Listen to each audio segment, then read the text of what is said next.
from the YBA Phenix Fitness 24/7 basketball facility in Rocklin, California. It's Bout That Life Podcast with your host, Coach C. Collins and Coach MJ. Start 3, 2, 1, let's go. Hey, how you doing? This is Coach C. Collins, Bout That Life Podcast. I am here with you with another good episode where we talk life, basketball, and everything in between. Hopefully, it all helps you guys out there in your basketball and AAU journey. I have part two, another guest from Blast from the Past. Got director and coach Olajuawan Jones, Mr. OJ. He's coming back to this episode. But before we get into the meat of all that, and pause, before we get into this episode, let me give a quick shout out to my sponsors. Dr. Dish, best shooting machine on the market. They got the Home, the All-Star, the Rebel. If they can handle all your shooting needs, I suggest go hit them up. Tell them About That Life Podcast sent you, and they will hook you up. And also, if you're looking for AAU tournaments, if you are looking for rec level all the way to competitive level basketball, look no further than Hardwood Palace in Rocklin, California. Hit up Grant or Steve. They will help you out. I'll also tell them About That Life Podcast sent you, and they will hook you up. But yeah, for all you basketball needs out there, for all your journeys, keep staying tuned, keep listening. For the guys who've been here, you're a real one. If you feel so inclined, hit that follow, maybe hit Patreon, help support, because your support helps me able to keep doing this podcast and get you guys this free game. And yeah, just much appreciated. But without further ado, let me introduce Coach OJ. How you doing, man? I'm doing good. How about you? I'm all right, brother. Good to see you back on the show. Likewise. Obviously, He's on fire! You've been doing good, man. You've been doing your thing. I try to do my thing. So let's get into it, man. You've obviously been doing a lot. You've made your own brand of tournaments. Please you have the floor. You could talk about updates and everything you got going on and share with the public and let them know what's up. I'm sure everyone knows Courtside closed down. Mm-hmm. It's been about year and a half now. Yep. And for those who don't know, because you might be listening or you're not here in Rocklin, California, Tesla owns the building now. Right. Yeah. So seeing that drive over here, it kind of hurts a little bit, Mm-hmm. So a little about that situation. I don't want to go into too much detail, but about a year and a half ago, I got a phone call. Said we had a notice, 30-day notice to get out. So, at first, I'm like, I didn't really know what to think. So a few weeks passed. We ended up finding a building. So I'm like, all right, cool. Everything's going to be fine, though.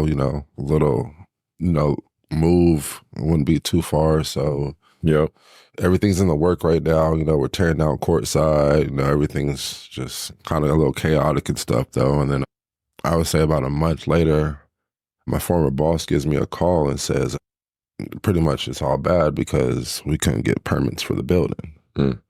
So for me, I was just like, I didn't know what to think. Emotions is pretty much everywhere and stuff, though. Yeah. So I'm like, all right, let's just still run tournaments, though. So still running tournaments and stuff like that, which is not bad, but there's no more Courtside. So without Courtside, at the end of the day, it's like, I didn't want to go that route, but it's time for me to spread my wings out a little bit, though. Mm-hmm. So that's what I did. A few other things happened between that, though. I won't get into no personal things and stuff, though, but it didn't work out. Okay. So, I ended up starting my own brand called Triple Double now. So that's pretty much going good now and stuff, though.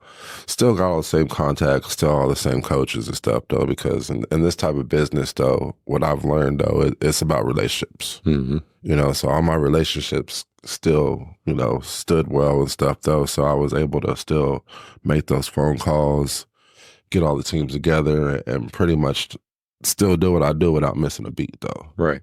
So that's what I've been doing, a little more responsibilities, but it's pretty much the same work. Everything relies on me still, though. So it's been good. The growth has been good and stuff, though. You still have your issues here and there and stuff, but that's any business that right. someone owns and stuff, though. So you got to take the good with the bad. If somebody wanted to go the route of being a tournament director or hosting their tournaments kind of on a steady path like you are, you know what I mean? What advice would you give them? just like I said, the relationships. You know, like that's the thing now too. From when I first started to now, a lot more people are doing tournaments. You know, you have a lot of clubs doing tournaments, fundraising tournaments, et cetera, and stuff though. So there is a lot of people doing tournaments now. So the best advice I always give people is just build your relationships with coaches. Right. You know, that's the biggest thing, because no matter how much you prepare for a tournament, it never goes the right way, you know, because you have all types of walks of life coming in. You know what I mean? Like you have people with home issues. It could be whatever. Yeah. You know, and then they come to the gym and, you know, it could be issue with a referee or a parent, whatever it is though, you know, like, and you just have to understand those situations and stuff, because not every week is the same. Every week is different no matter what. If you prepare for what happened last weekend, the next week is going to be a totally different situation. So I've learned that though, you know, because every tournament has issues. But the biggest thing I've learned is, what are you going to do about those issues? Yeah. And that's what a lot of parents and coaches want to see is like, all right, we had an issue. They want to know what's going to be done about it though. So I've kind of did a better job of, you know, dealing with situations and stuff and moving forward with that though. So I think that's the biggest thing though, like I said, is relationships, and then how are you going to deal with issues when they do come upon them. Okay. And obviously, you know, you working kind of in the independent tournament circuit, meaning, and in case anyone kind of just to decipher the language, what I mean by an independent tournament circuit, meaning he doesn't have a set location, right? Yeah. More like local tournaments, tournaments, right? Like, you know, your biggest competitor naturally is going to be Hardwood Palace, right? And you know, people can say what they want about Hardwood Palace, but it's a reliable product. Oh yeah, like it's the same as Courtside. Yeah. You know, at Courtside, every weekend, you know where Courtside was going to be at. So now that's the hard, challenging part, I would say, though, because with Courtside, I was spoiled. Right. You know, that was my first pretty much tournament job. Yeah. And now the difference is, though, like you said, though, like having to find locations. You know, I do it, though, but at the same time, it is challenging also. Yeah. Though, you know, like, so that is one of the issues and stuff, though, too. Right. Though.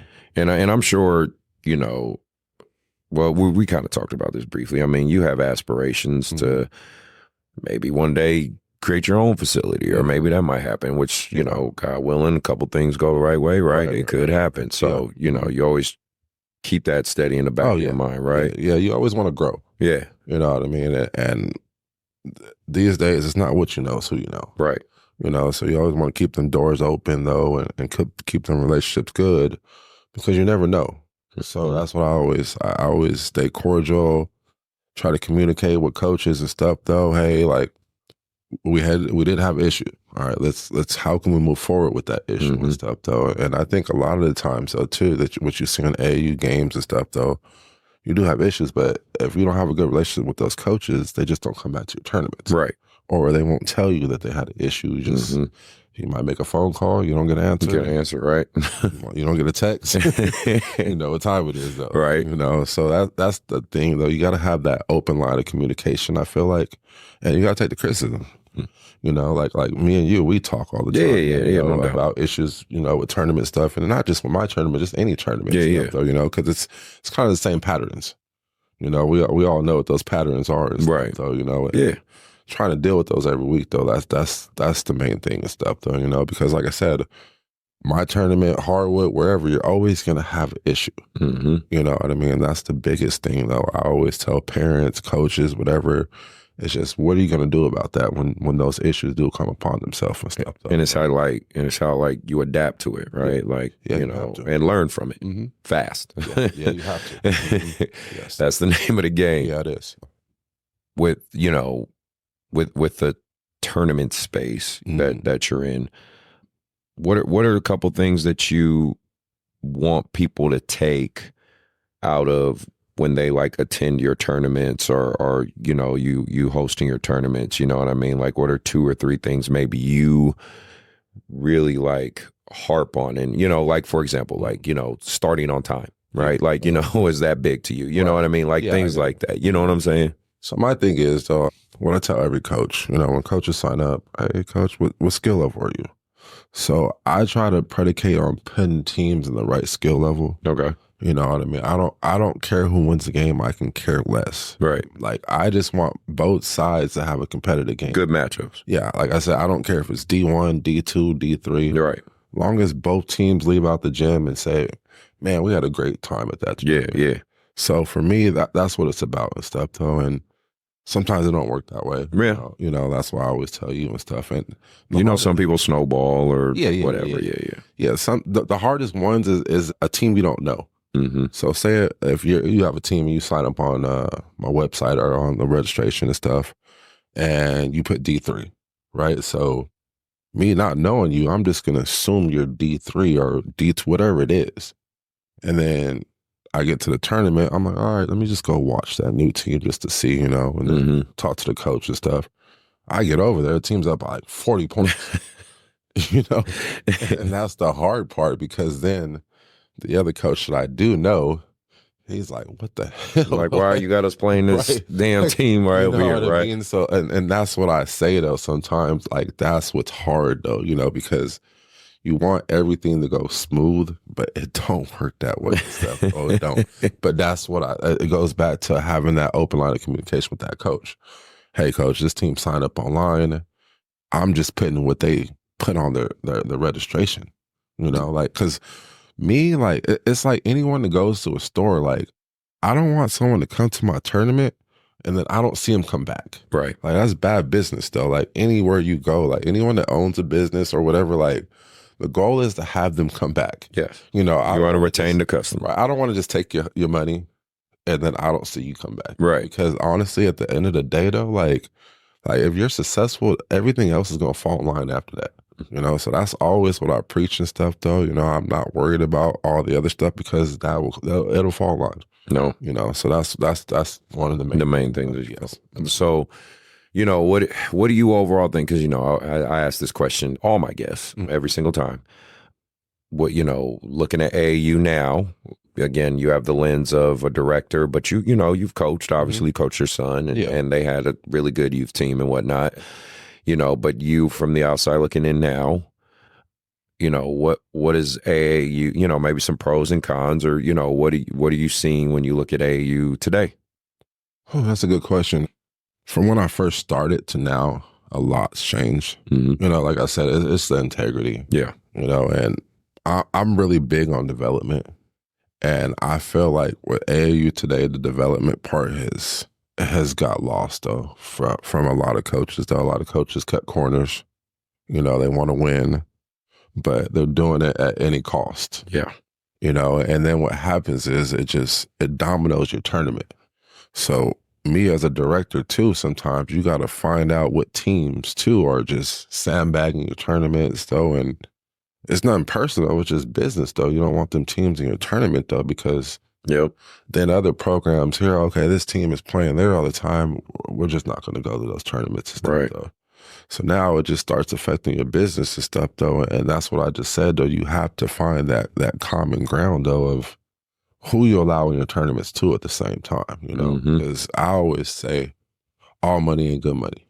Yeah, you're right. You know what I mean? Like, I always preach that and stuff, though. I rather, if I got to cut a division out because it's a team I just don't want to play, I will do that now and stuff, though, just to avoid those conflicts and stuff like that, because one bad apple, you know how that is. Right. It can trickle down. You go, hey, here's your refund. Yeah. Pretty much so, yeah. That's what because when I first started, you remember when I started, it was during the pandemic. So no one else was running basketball tournaments, and Courtside is the only place. You were flooded with teams. It was flooded. But me learning from that situation and stuff, though, like, it was so, like, everything was moving so fast. Mm-hmm. You know what I mean? Like, I can barely get a break. Like, when Monday came, like, there was already like 75, 80 teams signed up. And it was like that every weekend, though, for like 6-7 months straight. Yep. So it didn't really give me a lot of time to develop relationships with some coaches because, like I said, it's just me by myself. Like, I didn't really have the staff like that at the time and stuff, though. So, like I said, everything was just coming so fast, though. So that's one thing I do regret a little bit, because I didn't really I can say this now, I didn't do a good job of, like, sometimes, like, the games were super competitive, though. But what that allowed though is now you have the bickering and the parents arguing and stuff. The games are closed though, and you know what I mean. So it creates this atmosphere where it's just super hostile. Yeah, you know fights about to break out. If not, they do break out. Right, exactly though. So it's one of them things where you're playing Russian roulette. It could be all good, but then all of a sudden a fight breaks out. So like I said, everything is just going so fast. And then, you know, people like, you don't notice when it's happening at the same time, but like some coaches were upset about certain situations. But again, like I said, I was moving so fast that I didn't have time to like really reflect, okay, this was what was going on. I need to give this coach a call. Let me try to hash this out. Mm-hmm. I didn't do that with some phone calls and stuff or some relationships. Yeah. So that's one thing I had to learn and stuff though, you know, like I said, everything was just, it was super fast paced, you know, so. Well, like you said, the biggest knock you got is winning's becoming more important in development. Correct. Okay. Yes. I think that's the biggest thing now because of, like my son's group. Yeah. I had them, you know, they're all 8, 9, 10, 7, 8, 9, 10 at the time and stuff though, but I had them from rec league. So I actually developed damn near all those kids and stuff though. Yeah. And they didn't really play AAU for the first couple of years and stuff because they're playing rec league. Right. So I was just pretty much just, you know, like feeding them into AAU and stuff though. And all of a sudden we get into AAU, we're just beating the hell out of everybody and stuff though, because like I said, I developed these kids and stuff though. And now the problem I see, which drives me crazy with AAU is you have kids playing on so many different teams. I know, right? You know, I have kids that play in my tournaments and I'll go talk to them and stuff. Hey, how are you doing? And stuff. Oh man, coach, this is my 6th, 7th game today, this weekend. I'm like, why are you playing? And they're 3rd and 14 in a weekend and all this stuff though. And it's just like, these kids don't have the proper tools. They're not icing after the game. We're not doing Well, that. they're not learning systems. They're not, they're, you know, they're not, they're at some point they're just playing basketball with referees out there as opposed to developing through basketball. And a lot of these kids don't understand that process and stuff because they just want to play ball. Yeah. They don't look at the, you know, the other side of it though, too, though. And that's why I look at the coaches like, y'all got to actually mentor these kids though, too, because their body needs time to recover. But the coaches got to have standards, and unfortunately, there are a lot of coaches that don't have standards. I shouldn't say a lot, but there's. No. I would say there's a lot. Yeah, there's a lot of coaches. I mean, you got to have, like, for instance, you know, I have kids that have come up to me, you know, hey, coach, can I play? I'm like, no, and they're like, why? You didn't come to my practice. Yeah, that's how you have to practice before you play. That's how it should be. You know, but coaches don't do that. Yeah, you know, and then what happens? It trickles down to your whole program. Yeah. Now you got kids showing up when they want to show up. They'll practice when they want to practice. And then when that Saturday comes, you done start this kid, the other kids that have been to practice the whole week. How you think he don't feel about the situation? Well, the parents are the ones that get pissed. Yeah. Well, high school, that's your little avenue. Yeah. It's a little different, you know, because high school, they're older, you know. Yeah. You know, so like a lot of those choices are made by them a little more and stuff though. So but the youth side of it, you know what I mean? Like you'll have a random 6th grader who hasn't been at practice the whole time, but he's a stud, and then all of a sudden he hops on a team with the kids that have been there at practice all week, and parents get irritated with that. But I feel like those are the ones that actually need it more sometimes though. Man, you know what I mean? Could be. Because all they hear all day is how good they are. Yeah. You know, there's no what you need to work on, what criticisms, what I need to actually critique your game at though. Yeah, but you know, so a lot of coaches, like, you're not there to be their friend. You're there to be their coach and stuff though. And I feel like a lot of coaches I see are blurring the lines. Are trying to be more of the friend type with the players and stuff though. And that's not going to sit well for a while. Like, they're not going to respect you. Well, you know, I'm big. I say this to my kids. I say I ain't your friend, but I'm friendly. Right. You know what I mean? I'm friendly, but I ain't your motherfucking friend. Like, I'm your coach. Yeah. I'm a mentor. You know, obviously kids joke around. They call me Unc, you know, whatever. But it's like they understand the hierarchy of who I am in comparison to them. Because I've seen it the other way. I've seen coaches be buddy, just, you know, play fighting with the kids. And over a course of time, I feel like the level of respect for that player and coach is not there and stuff though, because he thinks you're his friend. Right. So now he can get away. He feels he can get away with Act the fool. a few more things and stuff. And it's like, that's not the right way to mentor these young men and stuff, and ladies though too at the same time, you know? Right. So I just feel like I said, the development part of this whole AAU is just, it's lost right now and stuff though, you know, and there are good coaches out there that are doing it the right way, you know? So a other part of it is the social media part. Yeah. You know what I mean? Like that's really big, because the first thing coaches do when they win, what you think they do? Oh, you know, they're gonna post a photo. They're gonna, I'm guilty of that. I mean, I posted on my story, but I always say, like, you know, good job, YBA elite 7th grade. Is that honestly, that's more for my kids and the marketing side of it. But it's you know, but we've had enough conversation. That's not what's most important to me. Right. You know what I mean? But like I said, you have those coaches that do this, you know, and it's one of those things, like, it's a marketing thing. Yeah. You know what I mean? You're using that to get more kids, to recruit more kids into your program and stuff, though. But what I'm saying is, don't make it all about winning. Yeah.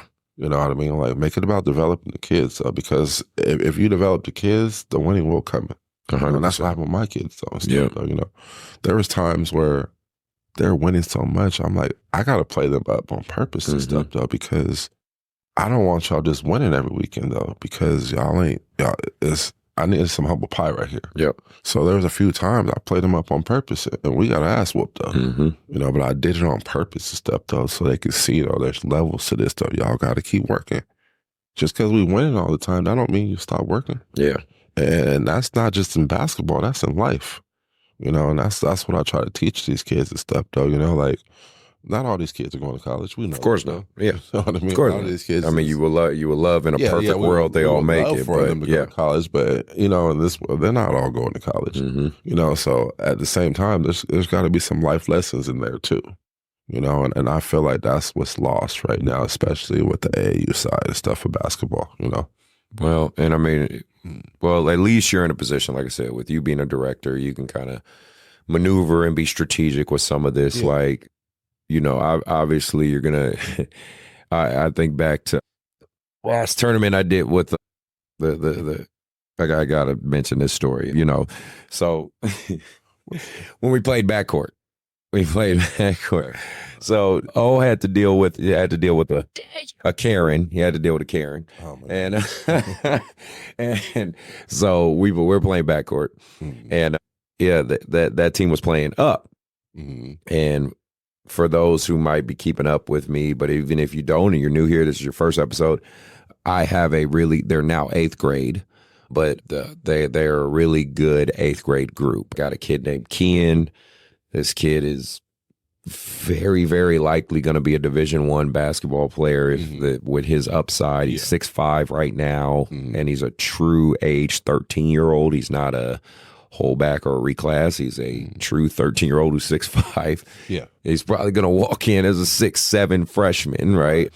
And we're playing the backcourt madness team. They were playing up. They were still 7th grade at the time, because it starts, you know, just for those who might not know this, you know, for AAU, it's August 31st or September 1st or whatever. When they officially start their new grade. So even if the kids have already started school, they don't officially make that next flip until that time. Has it always been like that way? I think so. I think it's always been that way. It was either, I think it's always been August or September, September 1st cutoff. But so we're playing in our bracket.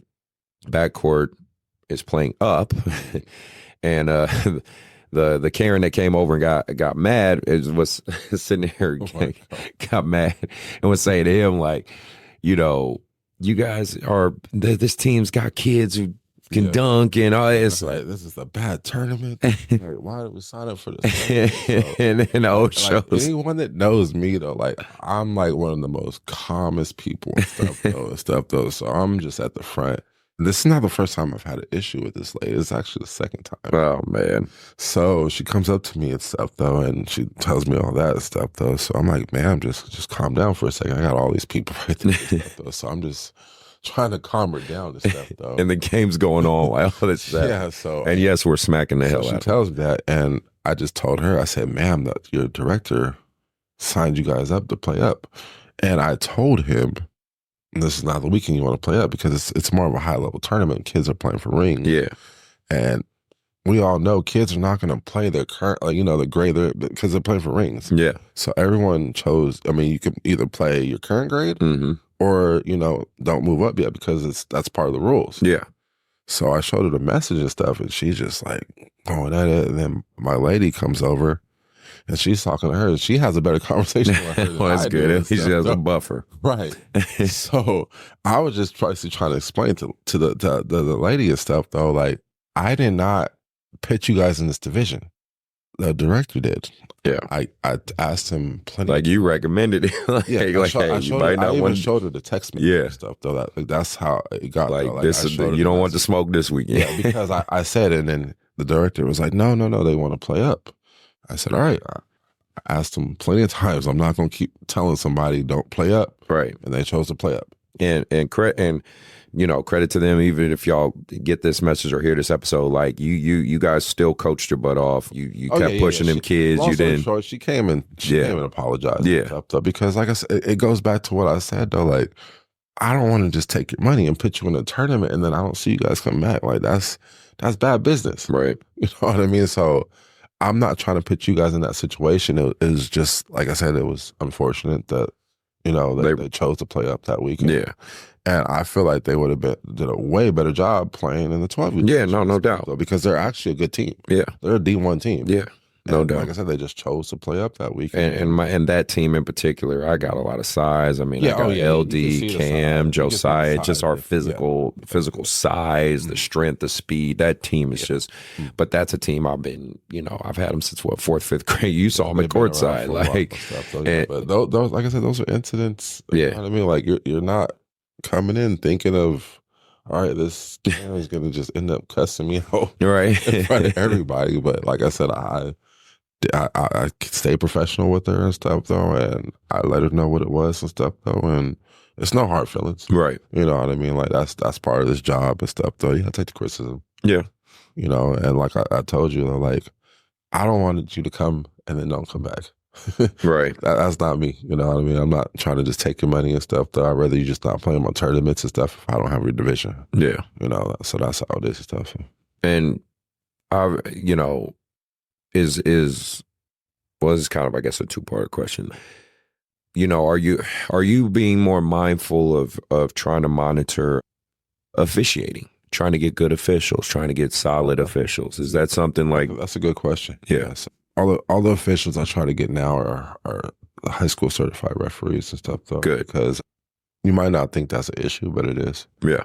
You know what I mean? You want to have good officials out there with, I should say, with thick skin. Yes. Because you will have a mom yelling at you down the sideline that doesn't know a damn lick of basketball. Yep. You know what I mean? And she just say, "That my baby got fouled. Right. My baby's fouled." Like, and your you baby have those referees that hear everything sometimes and then will just key in on that one parent and stuff, though, instead of looking at the bigger picture and stuff, though. So yeah, you got to have good referees out there. Like, that's part of it and stuff, though. And of course, you're gonna get some young referees too who are learning and trying to make their way. But that's what I always recommend. Hey, I say it on the show. If you want to make some money, they're gonna make mistakes too. Yeah.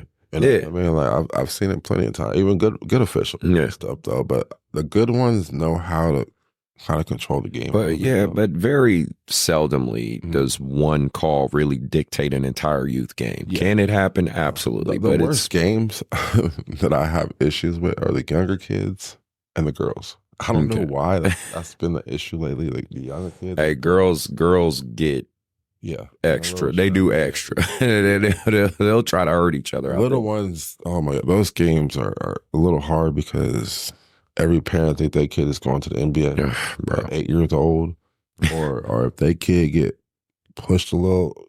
And that's what I say is hard too. That's why I try to tell on previous episodes of the show. I say you guys got to understand, officials are gonna adjust the calls to the players they're officiating. So, like if you called every single travel, every single level of contact in an AAU game, that game would be 3 hours. Exactly, though. So like I'm not gonna call a little, like, now if the kid's dribbling and he gets bumped and it doesn't knock him off, I'm gonna let that go. Yeah.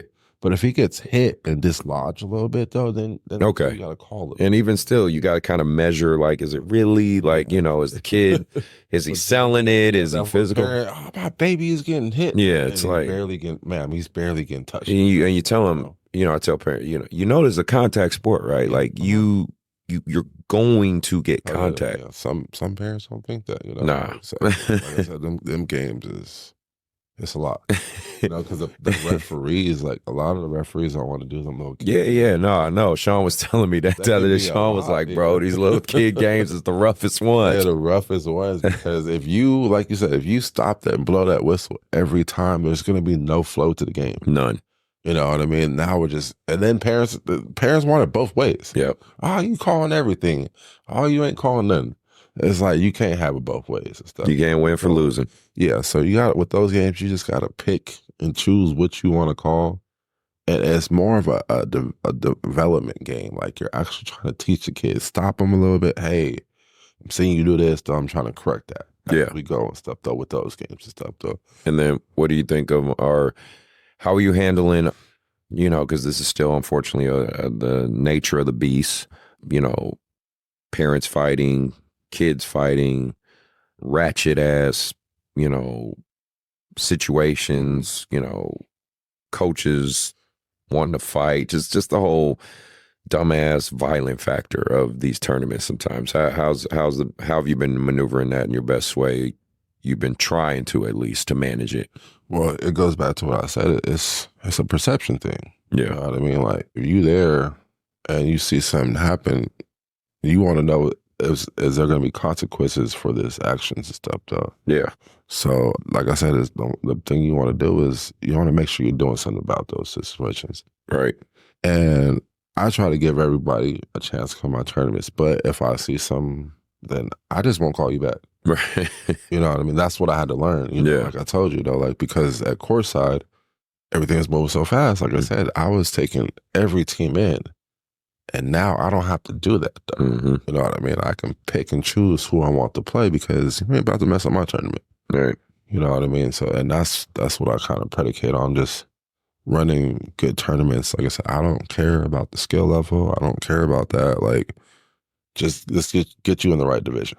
I mean, or one of the other things too is what I've learned: if you don't have that division, tell the coach and let them make that decision. Yeah. That way, like I said, everything is clear stone. They know what they're getting into when they get to the gym. You don't want that coach getting to the gym and they're like, this is not what we signed up for. Mm-hmm. Because it's one of the things, like I said, they will not come back. Yeah. I've had coaches 2-3 years not come back because of, situations that they get handled right.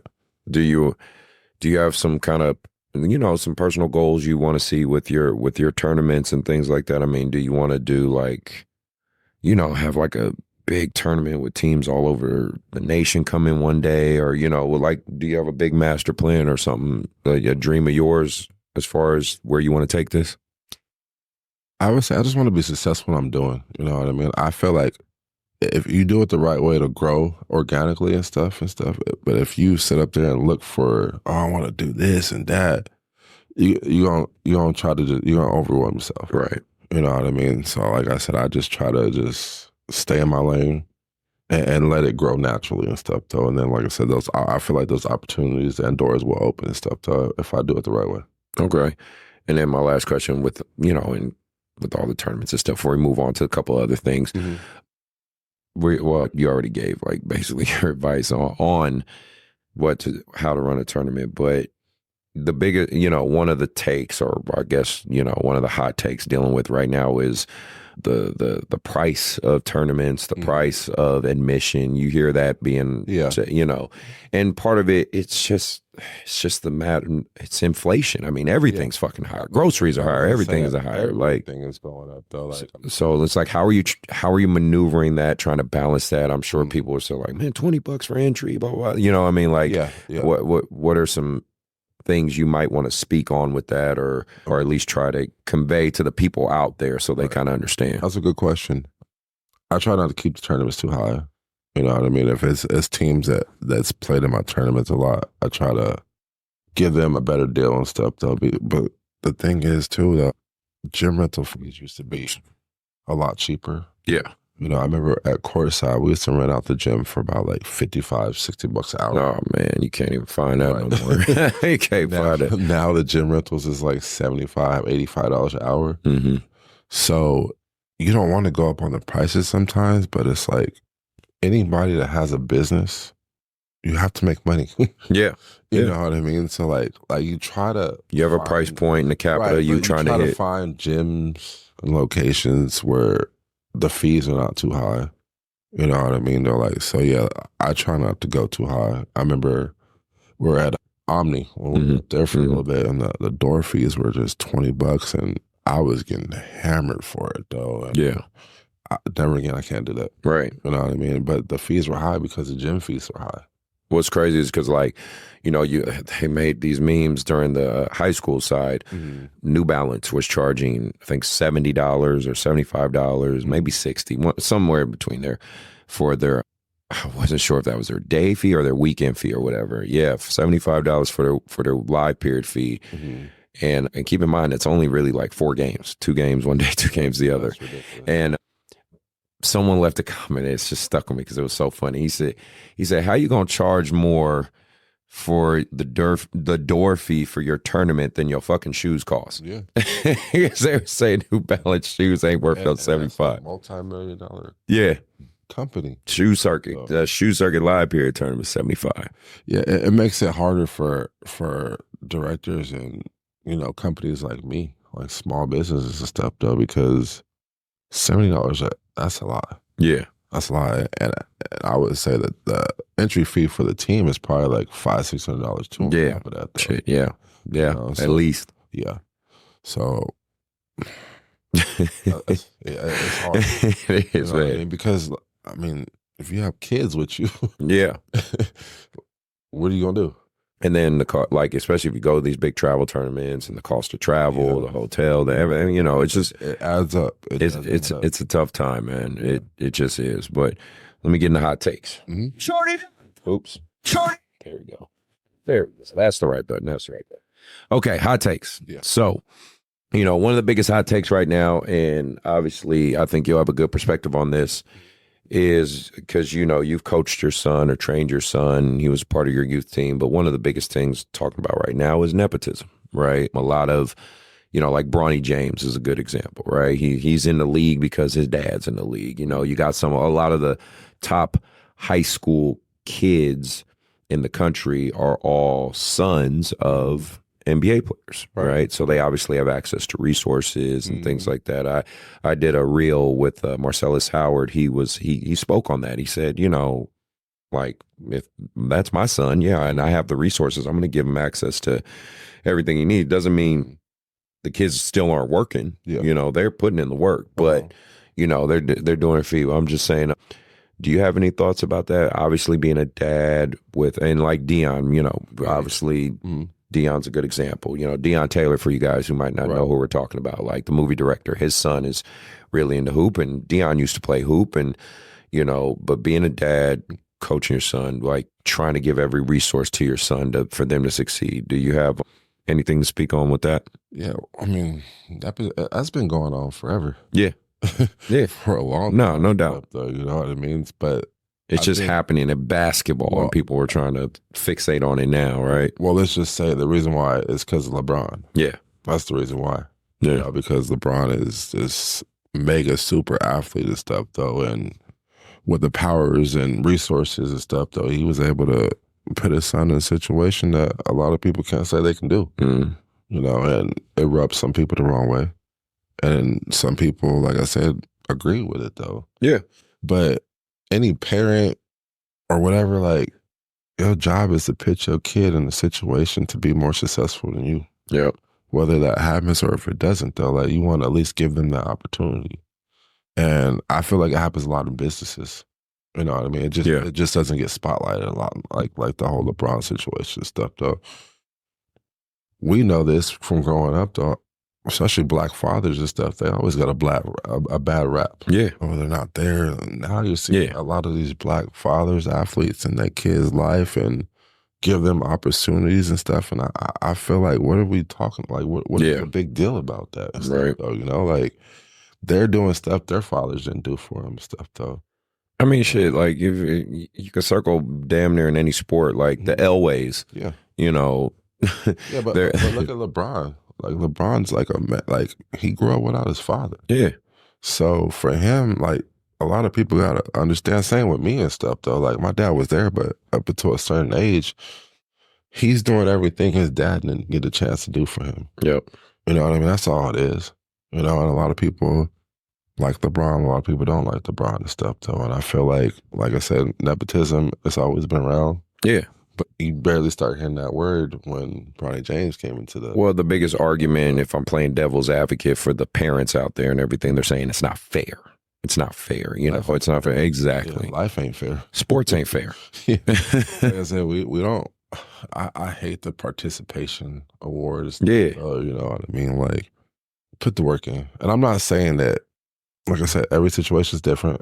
I'm not saying Bronny James don't put the work in and stuff, though. And I get that part, though, too, how parents feel and stuff, though. But don't be mad because LeBron was able to put his son in a situation a lot of people can't do that. I mean, this shit ain't built equal. You know what I mean? And it's like, y'all, you know, the quicker you understand that, yeah, and willing to like step up and put in the work, you know what I mean, the better off you'll be. But nah, this shit ain't built equal. No, yeah. And then it goes back to social media. Everybody has their our opinion about something, and then it gets blown out of proportion. Right. You got a lot of people that just love to do petty stuff on the internet, though, like, and just write the dumbest shit that don't even make sense. And then you got somebody else that's commenting mad about it, though, trying to say something about this person that just don't even have a profile picture. You're right. You know what I mean? You're right. So it's like you're gonna fight a battle that you're not gonna win. Nah, man. You know, so like, man, just put, like we said, just put in the work. Yeah. Just put in work. Let the chips fall where they may. Yeah. You know, well, I want to talk about, you know, there's another hot take, but in terms of like, this was a take I talked about. They said basketball is no longer a Trent baby sport. Like, it's not the kids from the trenches that are always like thriving. You know what I mean? If anything, it's kind of semi becoming a middle class elitist sport. You know what I mean? Because again, the kids that are typically playing the best are kids that have resources to courts, shooting machines, like we talked about, you know, the other day, your son having Courtside right there, you know, that clearly like right. gave him a step ahead. Do you see it's kind of going away from, you know, the story of the kid from the projects, you know, making it? Do you see that in a big degree that's not happening anymore? I don't say. I do think I see both sides. Yeah. I will say, you know, the kids that have access, yeah, it's a little easier, right? But I still see the kids, the natural athletes that come from the poverty or whatever, they're still making it too. Yeah. I see both sides like you do too. And it's one of those things where you just have to pitch yourself around people that's going to put you in a position to be successful. Yeah. You know what I mean? A lot of kids, inner city kids understand that though too, but if you a coach or a mentor and you see a kid that has potential though, like, I feel like you should put the extra work in with that kid if that's what he wants though too. You know what I mean? And like you said though, like a lot of kids that are not in the projects though are getting way more resources and stuff though. It's like where you got to find that even balance. And, you know, well, and it comes down to, you know, because what I will say between what our episode at Courtside and now is there's so many more AAU teams. Yeah. So many more, right? So I tell parents, you do have to use discernment. You have to use critical thinking skills. You have to see, okay, what does this program offer? Again, with YBA, you know, we try to be the Walmart of AAU, like, you know what I mean? Like, we want... Yeah, because the issue you have like a dad might get pissed off, and 2 weeks later he's starting his own team. Yeah, team and stuff. So, yeah. So that's the issue. I see a lot going on now, and they don't know. It's one of the things where I go back to just now you're cutting corners. You know what I mean? You're all pissed off for your feelings. There's no communication with the coach, and you just start your own program. And then you take all the kids. Right. You know what I mean? And it happens all the time. I had one thing that that I also thought was a really cool topic. Coach Barnes from Bakersfield brought this up. He did a video of it. It was kids and parents aren't patient anymore. They're not willing to wait their turn. Yeah. Right. It goes the social media era though too. Everybody has to start. Everybody has to get 30 shots up. Everybody has to be the man. It's like, no, that's not how that works. Yeah. Every team has one or two. We've really gotten away from a culture of being proud of the person next to us. Yeah. You know what I mean? And I don't know how to get back to that other than having these dialogues, talking about it on this show, calling it what it is, calling it out, and challenging coaches to go back to that formula of teach your culture and your program that, listen, it might be your turn to score 20. It might be your time to score 20. It might be your time to score 20. And when whoever's that time that is, we're all going to support and cheer that kid on. Yeah. Nah, see, that's a hard topic though too, because not every coach can be on the same page. Yeah. You know, some coaches' philosophies or goals gonna be different than yours. Right. You know, yours is more of the long game. Yeah. Always. You know, some coaches' short-term goals. Mm-hmm. You know what I mean? How can I do what I can do or put my program on the map? Because I'm just getting started because I got to get more kids and build my program out. So it's one of them things, like I tell you, I always tell parents, because they ask me sometimes about programs, you go find out how that program is, and then you can decide if you like it or not, though. Because I don't never talk bad about a coach. Yeah. You know what I mean? I always tell parents, you need to find a program that fits your child. Mm-hmm. You know, because you have some parents that their kids been in 4 or 5 different programs. Like the grass ain't always green on the other side. Right. You know, they want their kids to score 25 points a game, but that ain't translating to nothing, though. Right. You know, you're losing every weekend. Now your kid is developing a losing habit of losing all the time, but he's scoring his 20 points a game. Yeah. You know, so is that what you and you're just teaching them, as long as you get yours, it's all that matters, right? That's selfish. Yeah. You know, and any coach, a good coach, I don't want no selfish kid on my team, like, that's taking every single shot, or he worried about when the game over going to check the scorebook, how many points he had this game, because his mom and dad worried about if he scored 20 points a game. Yeah. You know, so you got to find a coach that's going to fit your needs. You know, that's the biggest thing I tell all these parents and stuff, though. Like, there might be a few coaches or programs that you go through to find out what's developing your kid the right way and stuff, though, you know? And so, like, yeah, that's why I always tell parents and stuff, though, find a program that fits your child, not you. Right. You know, so. And I love this segment where Jamal Crawford, he was on a podcast talking about, you know, saying it's not so much even the kid might have issue with the other kid. It's because of what the parent is saying in the car ride home or the car ride there. Like, you know, man, if that kid, you know, passed you the ball more, you would get more shot. You know what I mean? I tell you this, though. Parents mess it up before the kids do. It's been like that. It's always the parents, because parents are trying to live through their kids' dreams, which we all are and stuff, though, at times and stuff, though. But yeah, we want to see our kids do better than what we did, no doubt. Absolutely and stuff, though. But again, though, like, it's one of those things where you gotta try not to cross that line, you know, because then your kid he's getting persuaded and pushed 2 different ways. Like, for a coach, it's hard because I got him for 2-3 hours a day. Yeah. You know what I mean? So I can tell him everything I can till he's black and blue in the face, but he got to go home to mom and dad. Mm-hmm. Or he got to go home to dad in the car yelling at him and stuff, though, telling him something completely different when I didn't tell him. Yeah. Don't pass him the ball. Shoot that motherfucker. Right. So when I get back to the gym, everything I didn't told him the next day or whatever, couple days, he doing everything opposite because his dad is telling him to score or shoot the damn ball every single time. Right.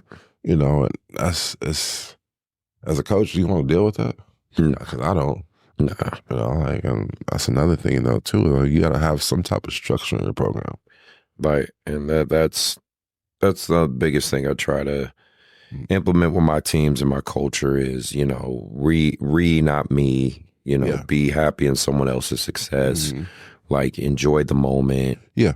Right. That's all the Like cliche shit. But thing. You don't want a team, like, what I hate seeing sometimes is if a team is cheering and you got 1 or 2 kids just soaking on the bench. Yeah. They ain't playing or whatever reason and stuff. So it's just, That's not the culture you want, though. Or I love the text after the game. Hey, coach, can I talk to you? Yeah. I'm like, fuck. Those are the worst ones and stuff, though, because we just had a great game, though, and stuff, though. Chemistry is there. You won the championship, and they still want to talk to you. I say it's like a test in school. You know, you got a test, right? And you get 98 out of 100. Yeah. That's a good score, right? But there's two problems, which is two parents that you got to deal with, though. Exactly. And it's like, we just had a great weekend, you know, but you got to deal with it sometimes. So, you know, and that's the worst. Like a text you see, hey, coach, can I talk to you? Right. Do you think, again, you've been observing enough and watching teams enough and things like that. Mm-hmm. You know, the other biggest thing is coaches talk a lot about kids' mental fortitude is not as strong as it once was. You know, the skill level way up, but the mental side of it a little weaker. You know, and there's a multitude of combinations of reasons why that can be. But is that something you see? Absolutely, that's a good question. Yeah, I see it all the time now. Yeah, you know, like I was just talking to a parent the other last tournament about that. Mm-hmm. These kids are way more skilled than we were. Yeah, absolutely. 1,000%. Yeah, way more skilled. The thing is, the IQ is not there. Mm-hmm. You know, I mean, I think they lack IQ and stuff, though. And a lot of these kids are more sensitive. Yeah, you know, so that's why I have talks with my referees and stuff, though, because some of them that like to let a little chippiness go on. And when you do that, though, like, these kids get hit a little bit the wrong way, and next thing you know, you got punches being thrown out there. Because they really don't, they can't handle their... Yes, they're a lot more sensitive now and stuff, though. That's, you know, we grew up, though, like, we weren't, you know. Like, we're going to play physical, but it ain't on no fighting shit. Like, we trying to keep it basketball. We ain't on that. Yeah, so, you know, I've seen that happen a few times, and I kind of watch the game, and I'm like, all right, I kind of see where this is going. Let me go talk to the referees and start teeing these kids up. You know, because, I mean, you see it in the pro game and stuff, though. You remember with the whole brawl with the Malice at the Palace? Yeah, no doubt. Well, now you see sometimes in the NBA games, they're like, it could be another player that don't, like, he engaged, but he don't really engage that much, but he's getting a technical foul, too. Yep. Well, the reason why they're doing that, though, because they're trying to offset so those two players. So it doesn't even escalate a little bit. Exactly, and stuff, though, because you're putting out a product out there and stuff, though. You don't want that product to be tarnished and stuff, though. So it goes back to what I'm saying, though, like that product, you want to keep that product good out there and stuff, though. You know? Right. You know, the biggest thing, too, with, you know, well, if you want to say, with our AAU culture right now, our AAU community, our basketball community, it's thriving in terms of the sheer size and how much people love basketball. I mean, the Olympics showed that, right? Basketball's, you know, on the doing really well on the forefront, but culturally, we got some things to fix. Yeah, 100%. And Sacramento, in particular, and you've been out here long enough, you know, this is your home, right? You see kind of a lot of the same things I see, I think. Mm-hmm.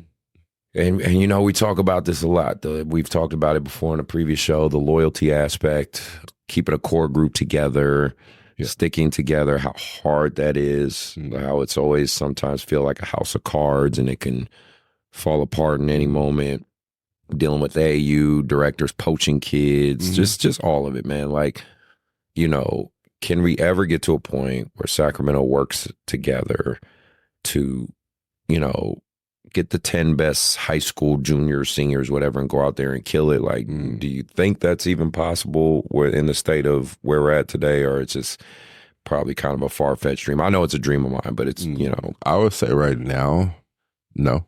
Yeah. You know, because there's too many egos. Mm-hmm. I mean, I think me and you were talking about this a couple days ago. Yeah. You know, and I deal with that with my younger team. You know, we had one of the top younger teams on the West Coast, but we had a lot of egos. Yeah.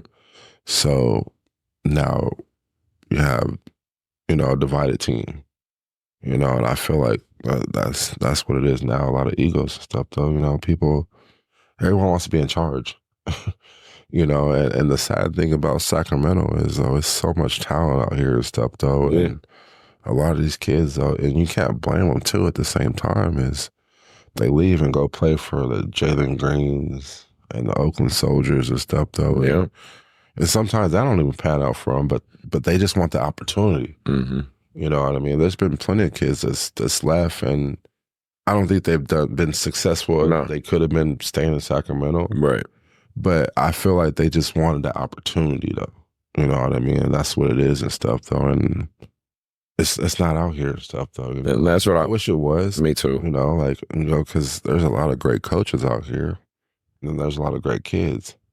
But it's like, if you got one coach that got 3 or 4 of these top kids, is he willing to go give his kids to somebody else with his 3 or 4 kids that put a different and then the banner in front? Coaches that don't have no kids, how they gonna feel about it because now they kids left and went somewhere else. So, and that's the tough side of it, attaching themselves to these kids. You know, like you want them to succeed, but you can't attach yourself to the degree that it's like, we made it. It's like, no, the kid made it, and you helped in the journey. Yeah, and another thing I was just thinking about the other day too is in Sacramento, there's no really shoe circuit teams out here. No, there's really not. And that's what I'm trying to create. That's what I said. Circuit teams. There's maybe Play Hard, Play Smart. Yeah, they're the only like New Balance, right. you know, top shit. But New Balance is so new, right? But I'm saying like the Play Hard, Play Smarts, they've been doing it for a while. Everything else is Gold or Rise. The JBS is the only full sponsored. But there's not too many out here. Yeah, you know. Fully sponsored. Outside of PHPS, no, there's nothing. And even me, I'm on the Adidas Gold, and I have to pay. I'm not. They're not. Adidas isn't saying, hey, here's a check. Have, quite a few programs on the Gold, you know, but you got to pay for those though. Stuff. Yeah, and it's the same tournament. It's the same cost. To be fair, it's the same cost that an independent tournament was. It's not this inflated cost. Yeah, but that cost it can get it's high. Expensive. It's still expensive, and so and even that, you know, high school parents really seem to have an issue with wanting to pay for tournaments. I've heard about that before. And it's so fucking crazy to me. I'm like, who do you think's going to pay for your child if not you? But that goes back to what you said about poaching. So now, let's just put this scenario and stuff, though. You got some top kids, right? Mm-hmm. But you're not playing on the circuit. You're playing, you know, down to LA, some big tournaments. But then you got this shoe circuit coach that's online, messaging players and stuff, though, that can do way more for these kids than you can do because they have the funds behind it and stuff, though. So it's like, what do you do? Do you be happy for the kid that he's going to get another opportunity somewhere else? Or do you, stay salty a little bit because you done had this kid for 6-7 years developing this kid because you're trying to get to this another level and stuff. Mm-hmm. But when you finally get up there, your kids are always getting poached. Yeah. So it's like, so you're right. Literally developing kids to play for other programs. Correct. And it sucks because it's basically like a transfer portal. I'm the JUCO that's getting them ready for D1. Yeah. And you could say, oh, that feels rewarding. That's great to watch and know that I was a part of this. Yes, that is an element. But let me make this clear because I say it on the show. Yeah. 2 fucking things can exist at the same time. I can be proud of the kid and also still a little pissed that, dude, why didn't you want to do this for the program that was rocking with you from the beginning? Both can exist. And that's just human nature. Yeah. You know what I mean? Because you put the work in with the kid. You've been there when the gym was closed. I was the one in the shooting on the machine with them. I was the one. I feel like that's just naturally to be upset. Yeah. But you're not upset because you don't want to see the kid be successful. You're just upset because the opportunity to present yourself to you, though, and stuff. Yeah. I feel like and stuff, though. So, and that's what I said. It's just going to take some people getting their egos aside, willing to get the 10 best kids and convince them, hey, fuck the other programs, stay here. Let's elevate here, and then whatever program that is will then hope, because like. Again, let's just use YBA as an example. You give me the 10 best Sacramento kids with the other programs backing me up. We call it a different name, Sacramento United, right? Whatever. And now we go play the top circuit teams and we beat them. We beat them at these tournaments, these made hoop events and all that stuff. Yeah. The shoe circuits will notice. Yeah. They will notice that. That's the thing, though. It's just getting those kids to stay. That's the thing, though. Yeah. You know what I mean? Like, because I feel like Sacramento kids, though, with the right group of kids, can compete with a lot of these other programs and stuff, but it's getting those kids there first, though. And it goes back to where I don't think it will happen. Yeah. Because not anytime soon. There's money involved. There's egos involved. It has to be the right ecosystem, and I feel like the way AAU is today, maybe 5, 6, 7 years ago, yeah, I can see that, but now with how social media is and stuff. Why? My last question before we get out of here for you. Why do you think kids don't want accountability anymore? Kids or parents? Like, I could say something as simple as, I want a jump stop left hand layup, and you need to work on your left hand. And of course, the delivery is not going to be nice and low and like what I'm talking right now. No, I'm going to be like, come on, man. I need that jump stop left hand layup. You're better than that. I need you to focus. Or I've even said to a kid, I say, you're not the best player on the team. You're not the best player on the team. So you got to be willing to pass the ball. If you want to be the best player in the team, you got to handle the responsibility of that, which means you got to work on your shot. You got to work on your left hand. You got to put in the work. But because you're giving them these tangible, accountable things, and it hurts somebody's feelings, a kid's feelings, a parent's feelings, or whatever, because they don't want to hear this, they leave your program, right? They leave, they go somewhere else, whatever, because they have so many options, and it's so much easier. Like, when the fuck, like, why is it like this? You know what I mean? Why, or what do you think? That's a good question. I mean, we know you're a coach that very, very vocal. Yeah, I'm a tough coach. Yeah. You know what I mean? Stuff, though. And I had a college coach like that. You know what I mean? He was really hard on us and stuff, though, because he wanted us to be the best players that we could possibly be. And at the time, I didn't understand that. Because I'm always like, why the hell is this dude always yelling? Why is he riding you and shit, right? Yeah, because every day at practice, he would always get on me about little things. You know what I mean? And sometimes you can see it on my face. I get frustrated. But I never understood why until he pulled me aside one day, and he was just explaining, he's like, you have so much talent, but when I get on you, I lose you. So he was just telling me and stuff, though. He's like, the day I stop yelling at you, that's when we're going to have a problem. Because he was basically explaining to me, like, you have so much potential to be this great player. I'm just trying to get it out of you. You know what I mean? I didn't understand that at first, though, and stuff. Because, like I said, I was like, why? Like, I almost quit. Yeah. You know what I mean? And stuff, though. But until I finally realized that and stuff, though, that's when I started working a lot harder and stuff, because my coach see the potential in me. And I think it probably goes for you and stuff, though. You see the potential in a lot of these kids. You just want them to work harder. And it might come across the wrong way, with the yelling and stuff, though. But see, with me, I can take it, though. But I feel like, I don't know if it's just this generation. Yeah. You know what I mean? You got to adapt a little more and stuff, though. Because, like you said, the kids are a little more sensitive and stuff, though. Right. So I think that's what it is. You might have to just adapt a little more to these kids. And I don't mean break your back. Right. No. Don't change who I am. Right. You are and stuff like that. But and I do make adjustments for I always tell kids, you know what I mean? Parents and stuff, you got to meet me halfway. Yeah. You know what I mean? Like, if you got to sacrifice, I got to sacrifice too. You know what I mean? So I feel like you just have to, because every kid is coached differently.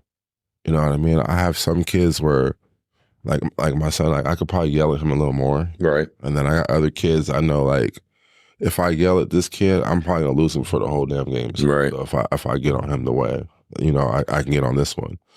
So you have to find different ways. I feel like a good coach finds different ways to get the best out of their kids and stuff. So, like I said, I can yell at this one, but this one I gotta coach him differently. This one might be a little different. So every kid, like, I don't want to hear a coach say, "Oh, I coach all my kids the same." Right. Because a good coach is going to adapt to their kids and stuff. So it's not going to be like, because I had a college coach too at Chico State. Yeah. He's a great guy and stuff though, but he had one coaching style. You know what I mean? And he didn't adapt. It was basically like his way or the highway. Yeah. And stuff though and stuff. And I feel like with today's generation, that don't really work anymore and stuff, though. You do have to modify it, and I have. Yeah. I mean, you still have those coaches that do that, though. But I feel like you're not going to be successful long term doing that and stuff, though. Because some parents don't want their kids getting yelled at like that. Right. You know what I mean? It is what it is and stuff. But like, what's crazy though, the reality is though, if they want that kid to play college, they're going. I don't know one college coach that don't get on their kids in some way, shape, or form. Back to what you said though, too. Like, I mean, this program might not be for you either. Yeah, and that's okay. Yeah, you know, it's okay. Like, you know, but don't feel a certain type of way because I see something different in your kid than you see and stuff. Though I'm not doing this just to do it just because. Mm-hmm. You know what I mean? I think a lot of parents see that sometimes. And, oh, why is he yelling at my kid? And blah, blah, blah. Man, I'm yelling at your kid because I see potential in your kid. Maybe he can get to JUCO, D1, whatever it is and stuff, though. So do I keep yelling at this kid or do I adapt or what do I do and stuff, though, you know? Yeah. And like I said, good coaches going to figure it out. No doubt. Yeah. So that's how I look at that situation. Yeah. Well, thanks for showing up. I know it's late at night. We both old and tired and shit, but no, thanks for coming through. It's always a pleasure, brother. Appreciate it. Do you have any quick shout outs or any messages you want to get out there real quick? Just shout out to the AAU community and stuff, though. You know, just keep supporting me and stuff, though, and I'll keep supporting you guys, trying to bring high level, good competition tournaments out here and stuff, though, in the Sacramento area. Okay. Yeah. No. I will have links to his Instagram in the description. If you are an AAU team or program, whether you're in California, out of California, please come check him out. As you heard from him, he is actively trying to put a good product out there for you guys. So, you know, he and O is one of the most chillest dudes. I'm a laid back person. Like my thing when I tell coaches that if there is an issue at a tournament, please come talk to me so we can handle this and move on from it and stuff, though. You know, exactly. The coaches I have an issue with, though, if there's a problem in a tournament and then they don't explain it to me so I can get better myself. Yeah. So, you know, like if you have a problem, coaches, it's a two-way street, man. We all trying to get better. We all trying to improve. And I got to take criticism for things that happen in YBA and this organization of mine, and he's going to take criticism in his organization, right? We all trying to get better. That's all it is. Exactly. So, you know, if you made it to the end of the episode, you're a real one. Appreciate you. Again, maybe hit that like, hit that follow, do the HBO special, help a brother out. As always, the basketball community, I hope you are grinding, you are improving, you're practicing, you're persevering, and be ready for your performance, for your moment. I'm going to hopefully, again, keep pumping out good guests for you guys, do Coaches Rise Times, little things in between. So stay tuned for all that. Other than that, be safe, have good basketball experiences, and keep learning and keep being great. We are out.